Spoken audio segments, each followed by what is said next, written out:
In the Europe of the Middle Ages, there were a number of strange jobs that were connected to that particular time and place, such as the gong farmer or the leech collector. One of the more bizarre of these careers, most commonly associated with the British Isles, was that of the sin eater. But what was a sin eater? Well, let's travel back in time and discover pagans, Christians, funeral cake, and medicinal cannibalism. Welcome to Medieval Madness.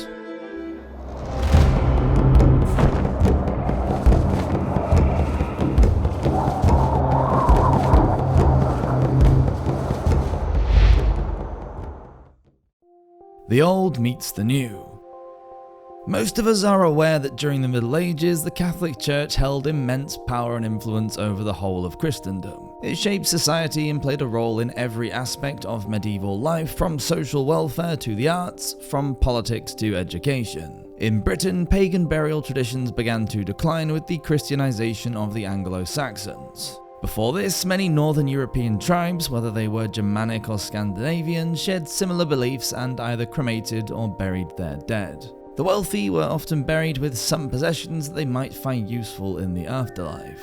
Interred in barrows, their resting place might be marked with a stone or rune carvings. The larger the barrow, the more important the buried person was. In some Viking burial sites, sacrifices, both bestial and human, have been found. At the end of the 6th century, Pope Gregory sent the Gregorian mission to convert the English kingdoms to Catholicism, and over the next couple of hundred years with its arrival, many of the pagan beliefs and practices either evolved or became mixed together with the Christian ones. Blood sacrifices certainly became less popular, and interment rather than cremation became widespread, as the Church's teachings about the resurrection and the immortality of the soul reinforced the practice of burial. Many pagan rituals remained though, such as placing either a token or money in the grave with the body for the afterlife.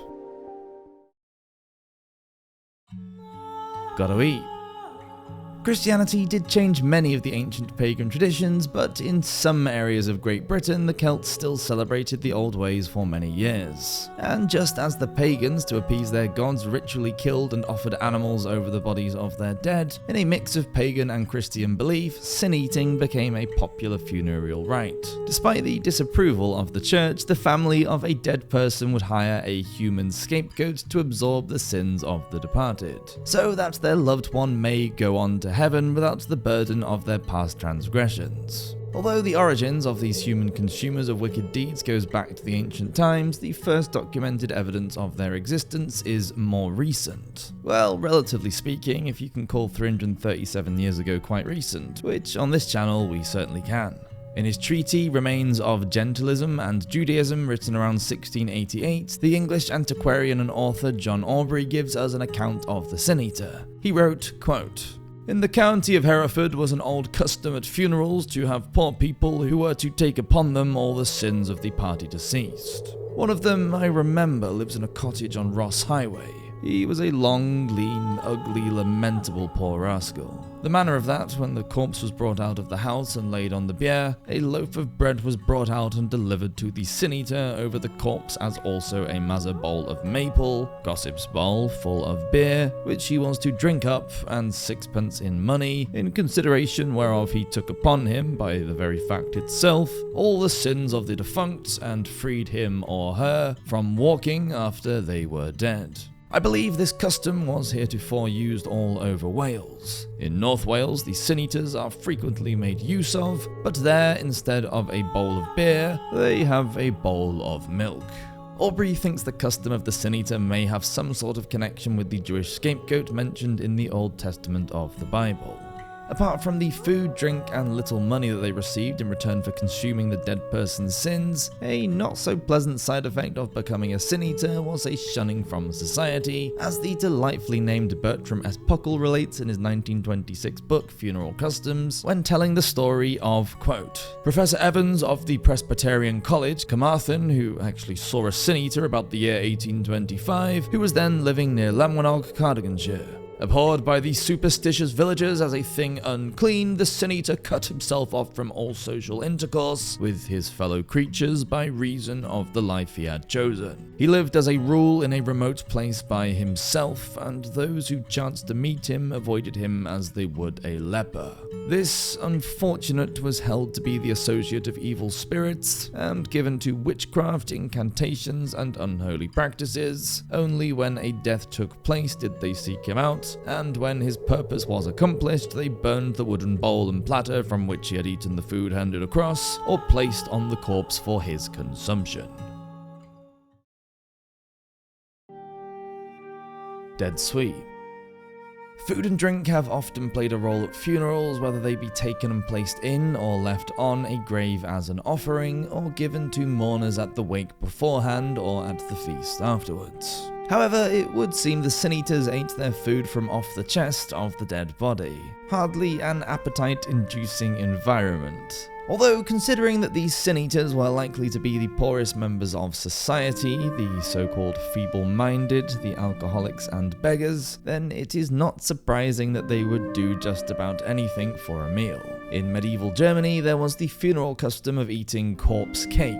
After the body had been washed, wrapped in linen and placed in its coffin, leavened bread would be prepared and the dough placed on the chest of the body to rise. It was hoped that the dough would take in some of the dead person's personality so that they could be absorbed by loved ones who later ate the baked corpse cake. Similar practices could be found in Eastern Europe, where food and drink were placed near to the body to take in the qualities of the deceased before being eaten. It was seen as a way of keeping the deceased soul alive. In the north of England, mourners might pass pieces of arval cake to one another across the body.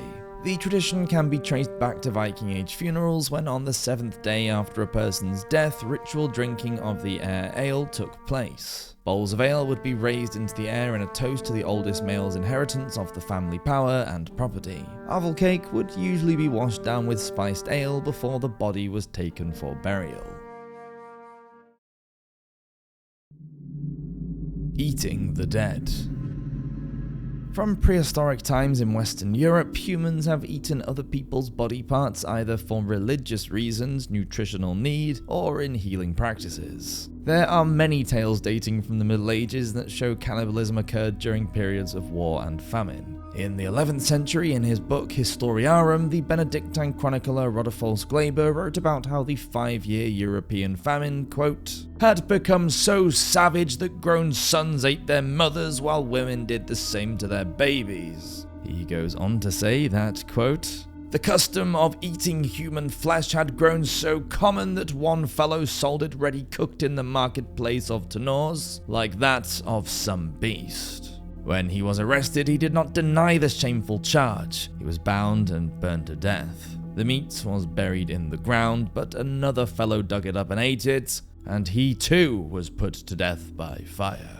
By the beginning of the 7th century, laws had been brought into effect that forbade the use of human remains for remedies or cures. These laws were inherited from the earlier Roman and Visigoth decrees concerning the violation of tombs and graves. However, there was a huge market for human body parts for medicinal purposes. In 1424, authorities in Cairo discovered that Egyptian merchants were systematically removing mummies from tombs, boiling them in hot water, and bottling up any oil that floated to the surface. That oil was selling for 25 gold pieces per hundredweight on the European market. The famous surgeon Lanfranc of Milan used medicine that contained a medicinal preparation called mummy to fix broken bones, but it would appear that blood was the most go-to ingredient used in medicinal cannibalism. You may have heard tales of people drinking the blood of a Roman gladiator. Sometimes this was done directly from a gaping wound as the fighter lay dying. Why, you may ask? Well, in his book Mummies, Cannibals and Vampires, The History of Corpse Medicine, Robert Suggs tells us that as, quote, a remedy for epilepsy, the blood of a dead gladiator, warrior or street brawler was an excellent and well-proven remedy. By the Middle Ages, according to Suggs, the practice of using blood and body parts of executed criminals to treat epilepsy, which was often seen as demon possession or some strange quasi-death, quote, thus reflected a popular belief that the life force which resided in them could be transferred to the sufferers of the disease. Sudden death cut off people before their time and lent potency to those parts of their body. The fingernails, toenails, and hair that appeared to carry on growing after death, as well as to the blood itself, the life force which continued to flow for some time after the execution had taken place." End quote. It was, in a way, a type of vampirism, an eating of the dead person's life force. In medieval Germany, poor people who could not afford fancy remedies from the apothecary could pay the executioner for a small cup of warm blood straight from the corpse of a prisoner. Like the Sin Eater, executioners were shunned by society, although in the Germanic countries they were also considered magical healers. For those unable to stomach liquid blood, there was always the recipe from a Franciscan apothecary that explained how to make it into a marmalade. Yungblud.